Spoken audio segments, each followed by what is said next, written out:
Minute बाद बोली, मैं 15 दिन से कह रही हूँ घर में घी खत्म हो गया, घी लाओ घी लाओ घी लाओ। आप घी लाए क्या? अब उसके हाथ में जो मोबाइल था उसने उस मोबाइल को फ्लाइट मोड में फेंका, मोबाइल उड़ता हुआ आया, सीधा मेरे माथे में लगा, मेरे माथे में यो मोटा घुम्बा, सूझ गया, मतलब हिकड़ा हो गया। मैंने चुपचाप टुकड़े खाए, बाहर आया, बाहर बुद्धि भाई साहब मिल गए। ये बोला, मनोज ये थारा माथा पे काहे हो रही हो? मैं क्यों गुमड़ो हो रही हो है? ये बोले, भाया थोड़ो घी लगा ले तो नहीं। मैं क्यों घी होतो तो ये गुमड़ो होते। बहुत अच्छा बना। उसके बाद से मैंने वीरता दिखाना बिल्कुल बंद कर दिया। निर्दोष ये देखो सामने ये जूतों की दुकान डराने के लिए लगा रखी है, इतने सारे जूते। थोड़ा कंफ्यूज हो रहा हूँ इसलिए कह रहा हूँ, है ना। You know what is the confusion? Confusion को हमारे उधर अंग्रेजी में कहते हैं डापा चूक। और डापा चूक में बचपन से ही हूँ।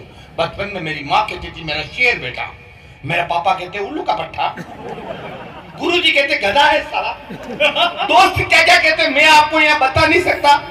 लुगाई आई तो सीधा ही जानवर कहने लगी।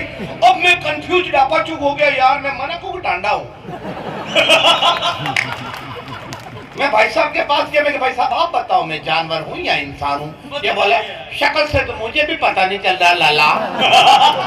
किसी अच्छे डॉक्टर के पास जाते, मुझे डॉक्टर के पास ले गए। वहां लिखा हुआ था पशु चिकित्सालय, समझ तो मैं वही गया। फिर भी अंदर गया, मैंने कहा डॉक्टर साहब आप बताओ मैं क्या हूँ? उन्होंने बोला जांच करनी पड़ेगी। सिरिंज में ब्लड निकाला, परख नली में डाला, मुझे परख नली पकड़ा दी। वो बोले सैंपल पड़े हुए वहां रख दो। मैंने सैंपलों के बीच में सैंपल रख दिया। आधे घंटे बाद बोले सैंपल उठा के ला।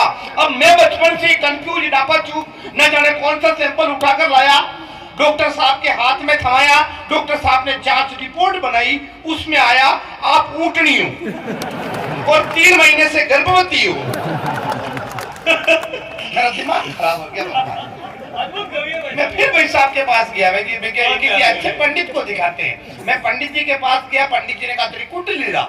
वो कुंडली ले गया, कुंडली को चारों तरफ से देखे, यार कुंडली में भी समझ में नहीं आ रहा है, लेकिन नवे ग्रह में राहु और केतु की कुछ दृष्टि है, इसलिए बहुत जल्दी तेरे माथे पे सींग और पीछे पूंछ उगेगी। तो मैंने कहा पंडित जी को उपाय बताओ। वो बोला अपने हाथों से काले कुत्ते को रोटी खिलाना। इतने में दूर से एक काला कुत्ता दौड़ता हुआ आ रहा था, उसके मुंह में ऑलरेडी रोटी।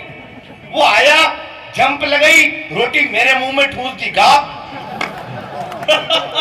मैंने कहा यार पंडित जी ये क्या था?